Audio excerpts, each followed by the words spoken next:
Okay, and just leave that open, everyone. This Google Docs document that you all are viewing, right? Just leave it open. We will visit it later again today when we are doing our next question. All right. So if you have done your surprise question or if you have attempted to do it, you would have seen my comments there. You might even see some marks there as well. All right. So just to sum up, all right, just to sum up what we were learning yesterday, you all can come back to my screen and watch my screen. I'm going to share the compilation booklet again. All right. We were doing surprise question yesterday. Okay, and we talked about the steps for surprise questions. The step one, we break down the main source, right? We state our stand, whether or not we are surprised or not. And then, let me resume sharing. You should be able to see my screen now. Step one is you break down the main source first. Give the inference, evidence, explanation. State whether you are surprised or not. Then give inference, evidence, explanation. Okay. Then after that, do your cross-referencing.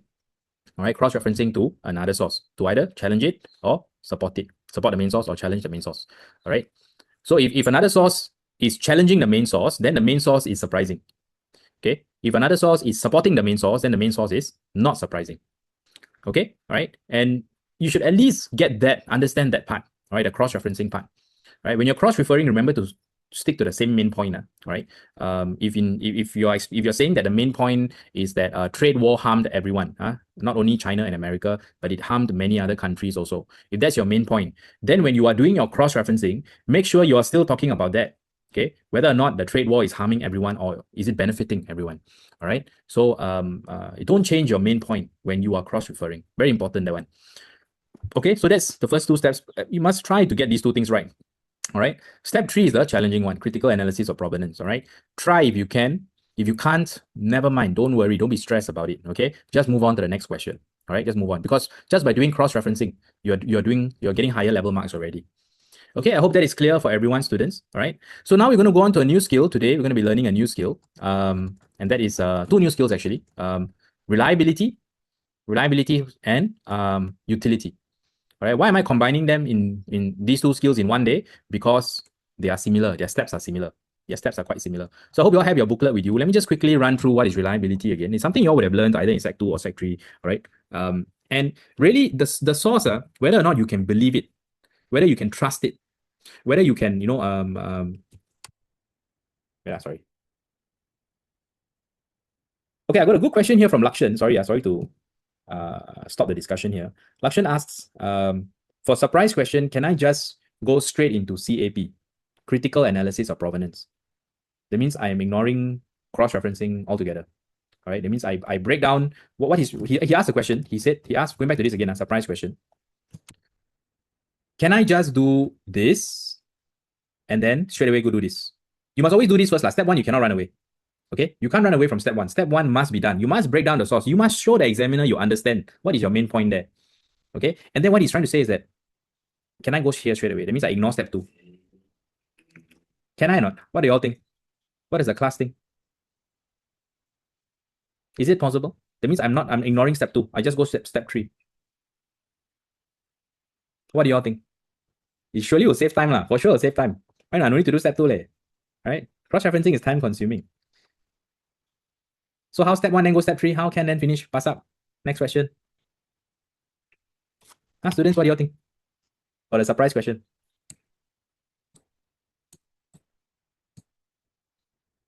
Anybody got any opinion? Okay, the answer is can. You can. All right, you can do that. And if you get it right, you get full marks. Yeah. If you just do step 1 and then do step 3, and if you get it right, you get full marks because you hit the highest level. They'll always mark according to the highest level you hit. All right, highest level. And CAP is most of the time is the highest level. We have a few more questions now. Wait. Yeah. But Gabriel has just made another comment. He's giving a very practical point of view, which I am a fan of. I agree with Gabriel that it is not advisable, because if you get CAP wrong, if you don't do it properly, then you're not going to do very well. You're not going to hit your highest level. So that's why I don't recommend from step 1 jump to step 3. Because CAP is not easy. Unless you're very confident, all right, you manage to explain it really well, properly, all right, really brought out the essence and the provenance and all that, brought it out, gave evidence and all that. Yeah, I wouldn't recommend. My recommendation is just follow the steps. Go to step 1, do a step 1 first, then do step 2, then consider doing step 3. All right, because all these are safety nets, you see, safety nets for you. If you don't do your step 2 properly, at least you got step 1 to give you some marks. All right. Do you understand, students? Do I make sense? Give me a thumbs up if I make sense, or if you have any more questions. Okay. All right. Thanks for asking that question, and thanks for giving your inputs, Gabriel. All right. Yeah, it's important to know that in humanities, there is no real step-by-step formula. All right, there's no real step-by-step formula. It's really about how you explain things. Why schools give you step-by-step formula is to help you all, or help you all structure your answer properly. But in the O-level exams, right, the examiners who are marking, right, they are not looking for step-by-step answers. They don't know all these steps that we teach you all, they don't know. They just want to know whether you are explaining it logically with evidence properly, Some students, they just do CAP straight away. Like they skip step 1 and 2 and they just do CAP only. And their CAP is very long, Their CAP is not 2 or 3 lines. Their CAP is very long, half a page or 1 full page or so CAP with evidence and explaining why. The provenance, because of the provenance, it is very surprising. All right. Yeah, and you can get full marks. Like that, full marks already. Yeah, but please, high risk, high risk. Okay, don't dare. All right, unless you're very, very confident. Okay, because you get that wrong or not clear enough, you got no more safety nets. Nothing to protect you. Right? Okay. All right. So that with that same mentality, right, we can take a look at we flip our pages now, students. We go back to the reliability question. All right. The reliability question can ask you how reliable is the source. Sometimes they may say, can you believe the source? Or can you trust the source? Or does this source prove? Any of these version come out, it is reliability skill. All right. They're asking you to check the reliability. It means can you believe? Is the source lying or telling the truth, basically? All right. So the question will be asking you whether you can believe or trust the source. A source is more reliable if it comes from a trusted author. If the provenance is a trusted person, it becomes more reliable. A source is more reliable if it is supported by another source or contextual knowledge. All right, contextual knowledge is more suitable for history, lah. All right. If you're a history student, you can cross-referencing to contextual knowledge. Contextual knowledge means textbook knowledge. All right, what you learn in your textbook. All right, you can cross-refer to that. All right. For social studies, you don't really have a chance. Sometimes you don't have a chance to cross-refer to contextual knowledge, but you can cross-refer to background information. Right? You all remember the big background information, you can actually cross-refer to that. Even history also can, right? If there are some details there which you can use to support your answer or challenge the source, right? You can. Okay, that's for cross-referencing. So how then will the steps look like? Okay, it looks very similar. All right, reliability is similar to the surprise. Right, you state your stand, i.e. again, inference, evidence, explanation. Whether or not the source is reliable, then you give your inference, evidence, explanation. You break down the source first. Main source breakdown first. Show the examiner you understand the main source. All right. And then you do your cross-referencing. If another source supports it, then it is reliable. If another source challenges it, then it's not reliable. Okay. And then you do your CAP, critical analysis of provenance. Same thing. Who made it? What's his purpose? Can we trust his purpose? All right. Does he have any reason to be biased? Who is the person talking? All right. So you must ask yourself these questions when you're doing the CAP. Okay. All right. So that's it. Basically, the steps for reliability. 3 steps again. And again, the same rules apply. If you don't want to do CAP, if let's say you don't want this, right? Let's say you don't want this, then you can do cross-referencing times 2. You can do double cross-referencing. You can do one source that supports, and then you can cross-refer to another source that challenges. Okay? Have a double cross-referencing if you prefer to do cross-referencing. Nobody say cannot, right? Okay, now, if you don't like to do CAP. Okay, now, students. And just now what I told you about whether can I straight away do CAP, here also can. If you're very confident, you can just do CAP only. All right, straight away do CAP whether or not you believe the source based on CAP.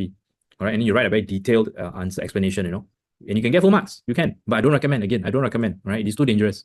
Right, because you don't get it right, you get 0. Right, so build yourself all your safety nets. Step 1, step 2. Right? All these are your safety nets. Okay, if one step is wrong, at least the earlier step can give you marks. Right.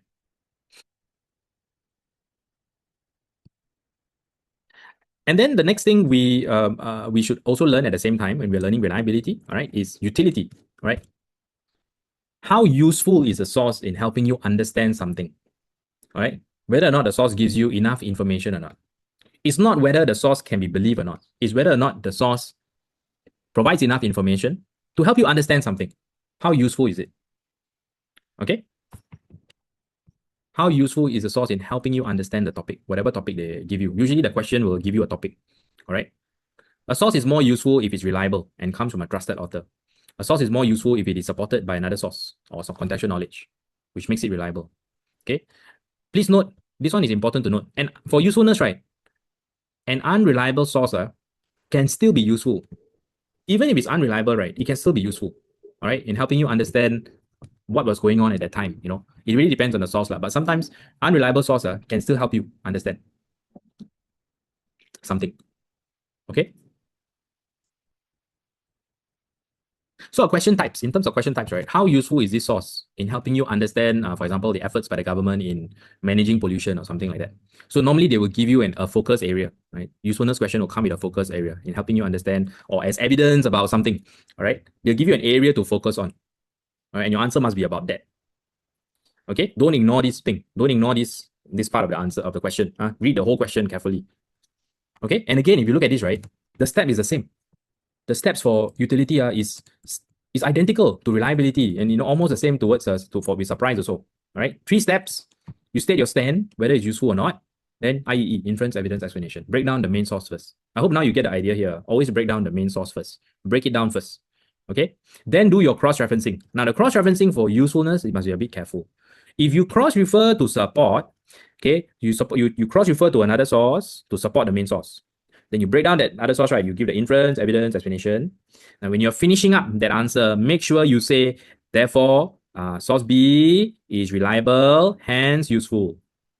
If you're cross-referring to challenge, make sure you finish that cross-referencing paragraph by saying, therefore, source B is unreliable and not useful. And it must be in that order. You must say reliable first, then useful. You must say not unreliable first, then not useful. Not useful, yeah. It cannot be the other way around. Don't go in terbalik this one. Don't go in. Therefore, the source is useful and reliable. Wrong already. Can you imagine that? That's wrong. All right. Because whenever you are doing cross-referencing, you are actually checking reliability. When you're doing cross-referencing, you're checking whether the source is reliable or not. Okay. Remember this, when you're cross-referring with another source, right? You are checking whether the source can be believed or not. Is it reliable? Once you have ascertained that the source is reliable, therefore it is useful. So it must be in that order. Because you have ascertained that it is reliable, therefore it is useful. That's why you must write it this first, then this. Cannot be the other way around. Does that make sense, girls and boys? Does that make sense? Do I make sense in terms of the cross-referencing? Or you want me to repeat what I said? Very important, this part. This part many students get wrong. All right, they get 0 for cross-referencing because they write the other way around. Right. Okay. Later I'll show you an example. I will walk you through an actual example like yesterday like that. Now, so you are clearer. All right, okay? Then after that, again, it's a critical analysis of provenance. Same thing. All right. Is it biased? What's the purpose? All right. Okay. Then you can ascertain whether it's useful or not. Okay. Can? Okay, let's do an actual example here. All right. Go through together as a class.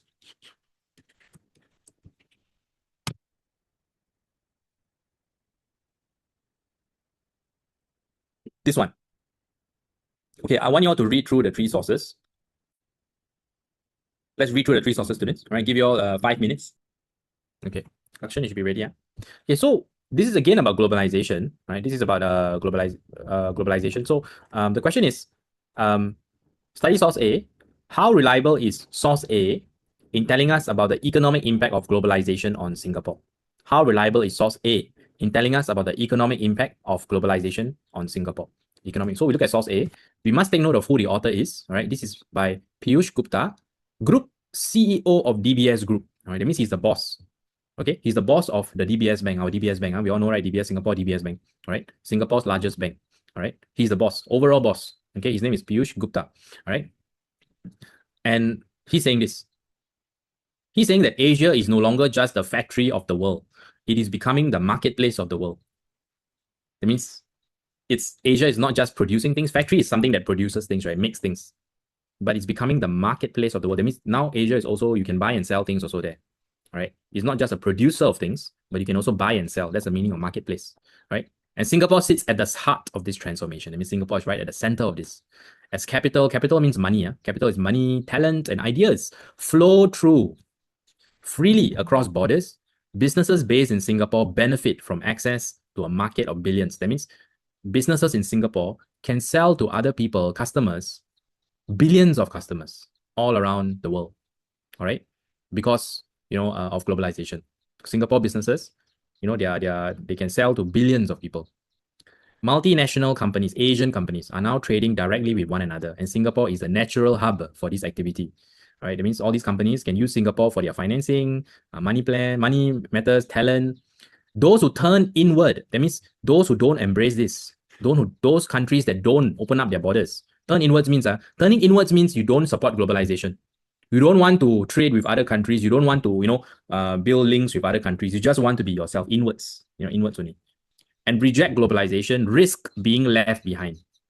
Okay, that means you won't benefit much if you don't support globalization. Singapore's prosperity has always been built on openness, and openness must remain our strategy. All right, openness means being open to other countries, trading with other countries. Okay, I hope that makes sense, students. All right, straightforward source. And you can say that, does he support globalization or not? I give you all one question, simple question. Does this man support globalization or not? Does he think globalization is good for the country or not? Yes or no? You should be able to answer that just by looking at this guy, he supports or not. Because the focus of the question is economic impact of globalization. Gabriel? Yes, correct, Gabriel. Yes. He's saying that the impact of globalization is very positive on Singapore. All right. It's a good thing for Singapore. He supports it greatly. All right. He wants Singapore to remain open to other countries, trading with other countries. Shouldn't be just focused on just your own country only. Okay. So how reliable is source A? So again, you have to state your stand and IEE. What stand do you want to write here? It depends. You can plan again. You can look at source A. You know that this one saying that globalization very good for the country, very positive impact. But this one, source B, economic impact. Is it a good thing or bad thing? This one, he's saying that the guy lost his job. My entire team told that our jobs will be moved to another country. All right. Very hard for me to find another role. We are told globalization brings opportunity. For people my age, globalization brings only insecurity. Why are we still celebrating free trade when so many local workers are quietly being replaced? Obviously, this guy doesn't support this whole globalization thing. It's showing a negative impact here. Okay, what's a negative impact? Job loss or job competition, higher job losses. This one is positive. So in your mind, right, you can plan already. You can plan that, okay, my answer, I'm going to use source B to challenge source A. Have a quick plan in your head. And when you're going to challenge source A, then when you start your answer, then you can start like this. Source A is not reliable. Okay, in telling us that globalization has been a positive force for Singapore. Then break down source A first. Okay, this is evident. This is your inference. Globalization has been a positive force. This is your I inference. This is evident in source A, which claims that Singapore's prosperity. Okay, this suggests that that source A emphasizes the economic benefit of globalization, which has led to business growth and more trade. Okay, so give a good explanation. Okay, like you say, Singapore's prosperity has been built on openness, and those who reject globalization risk being left behind, which shows that that globalization brings a lot of benefits, like business growth, more trade. You can even say more jobs, right? That's what he's trying to say. Globalization is good for us. Okay, but you started off the answer by saying not reliable, so now you got to explain why it's not reliable.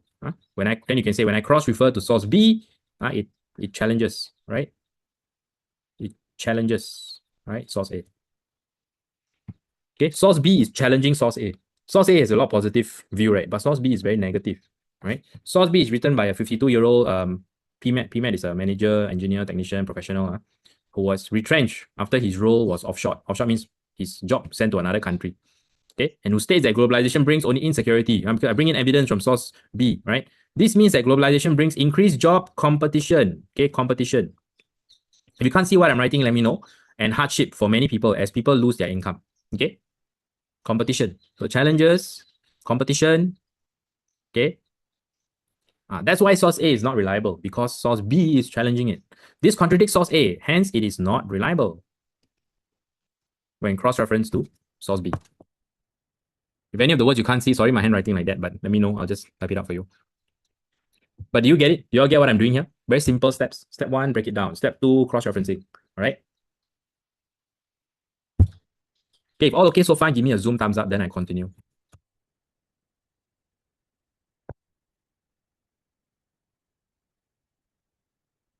All right. So at this stage, step 2, you have a decision to make. You can go on to step 3 and do the CAP. But if you don't like it, if you don't like CAP, you can do another cross-referencing. All right. And this time, you can do a cross-referencing to support. All right. You can start a new paragraph and say, however, source A is reliable because it is supported by another source. If you can find another source, you can do like that. Then do another cross-referencing. Okay. Then you can move on already and move on to the next question. Okay.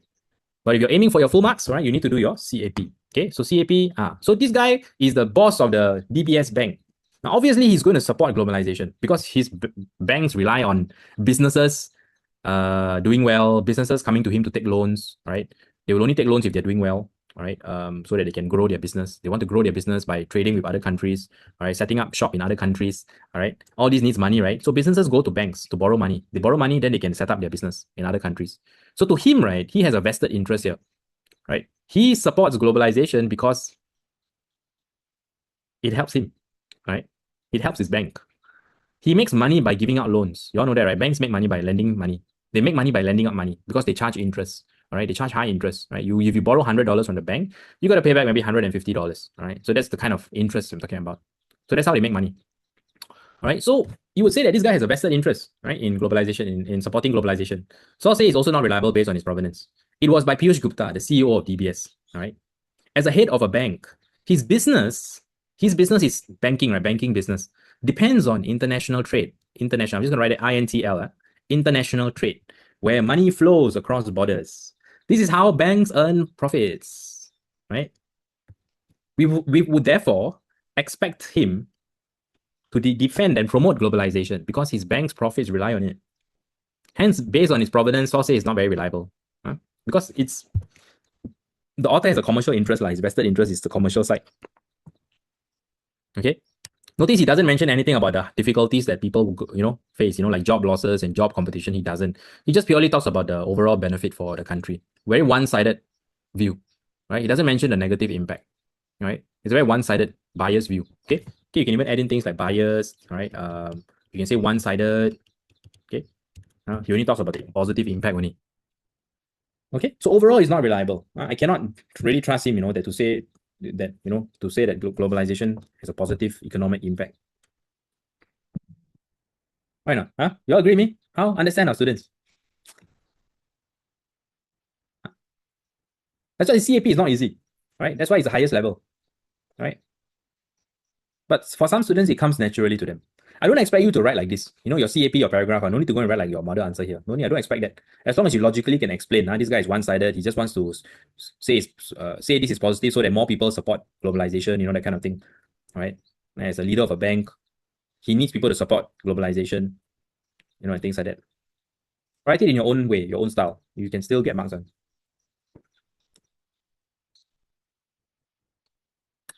So that's reliability. Now they've got usefulness question.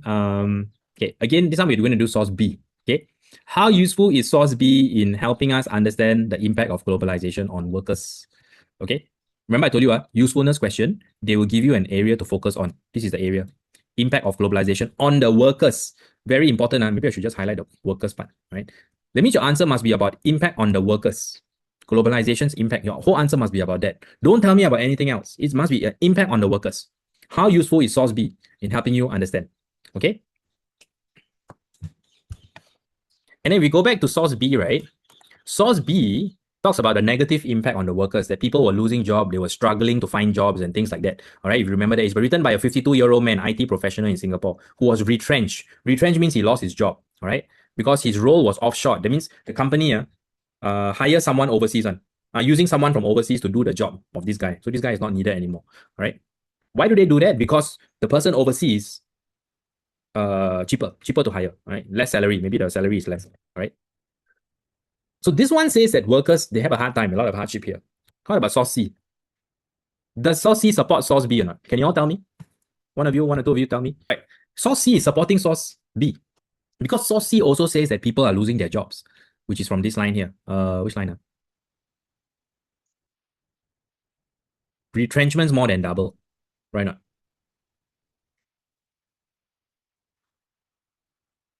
Business reorganization and restructuring remain the top reasons. Okay. That the globalization is causing more and more people to lose their jobs. Because companies can hire from overseas. Nowadays got even worse. Now got AI also. AI is replacing people's jobs. Even worse now. All right. It's a tough time. But generally, yes. So we agree that source C supports source B. So we know in our plan, when we plan our answer, we know that we can start off by saying source B is useful because we know that we're going to cross-refer with source C to support source B. Okay, remember the focus here is on workers. So when you cross-refer to source C, right, don't need to tell me all the FDI, foreign direct investment, record high 31.8%. FDI is investment. That is not about workers. No need to tell me all that. Your answer must be about workers only. All right, that's why it's important to read the question carefully first. Okay, so how to do this? Source B is useful in telling me that globalization has created what's a H? Okay, hardship for older Singaporean workers whose jobs can be moved overseas. This is evident in source B, which describes a 52-year-old IT professional who was retrenched after his entire team was offshored. Okay, this suggests that for mid-career PMETs, globalization has meant increased job competition.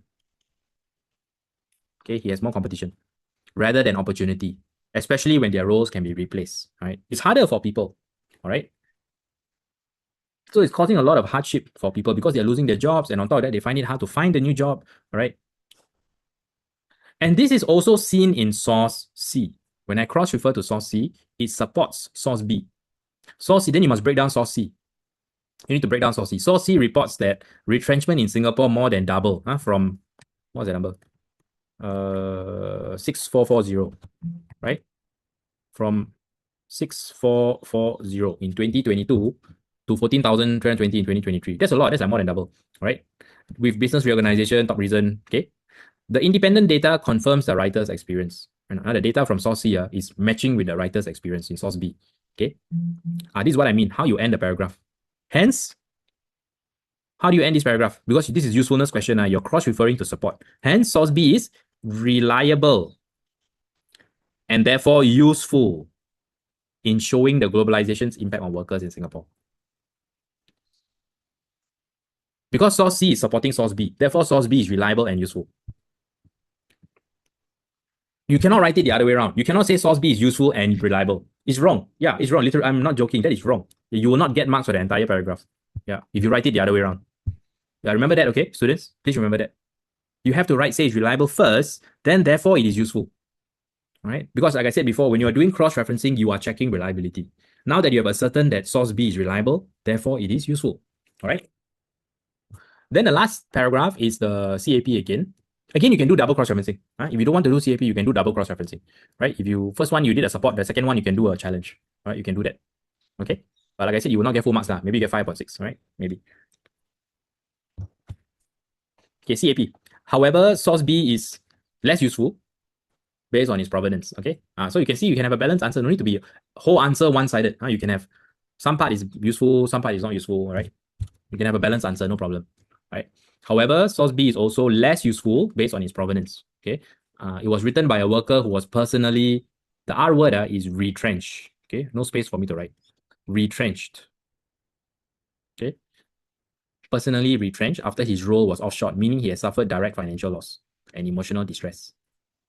Okay. And then I'm saying that as someone who has lost his job and is struggling to find another job, we would expect him to focus on the harms of globalization and to ignore the wider economic benefits, such as how Singapore has gained from FDI and trade openness. Hence, based on its provenance, source B is biased because he experienced hardship himself. So that's why he's very critical and only useful for understanding one side of globalization's impact rather than the full economic picture. Hence, it is unreliable, right? Unreliable and not useful. Okay, I mean, that's my CAP. Different students, different people would have different CAPs, which can all be acceptable. Some people might say the CAP is reliable because he has first-hand experience. He experienced it himself, right? And he's sharing his views because he experienced it himself, therefore it's reliable and useful. It shows that this is a real problem, that many are suffering from it, that job competition and things like that. You can write it like that. You can still get your marks, all right? There is no fixed answer one sometimes, all right? It really depends on how you explain, okay, what your view is. That's humanities, students. The essence of humanities is your views and you explain, all right? As long as you can explain your views. So what I'm trying to say is that my CAP here is, I say it's less not useful, right? Because it's biased. But another student can say that it is very useful because it is first-hand experience the man went through himself. Also can, I would accept that answer also, no problem. Yeah. The key thing, like what I told you all yesterday, is to write. Just write. Write what you feel, all right? Sometimes you will surprise your own self, all right? Don't be stuck because of formats and steps, all right? Don't be stuck because of that. Just write. Write what your heart tells you to write. Sometimes your views might be very logical. Okay, just follow these principles, right? When you say something, when you give an inference, remember to back it up with evidence and explanation, all right? Okay, always back it up with evidence and explanation. Don't say random stuff out of nowhere, all right? Okay.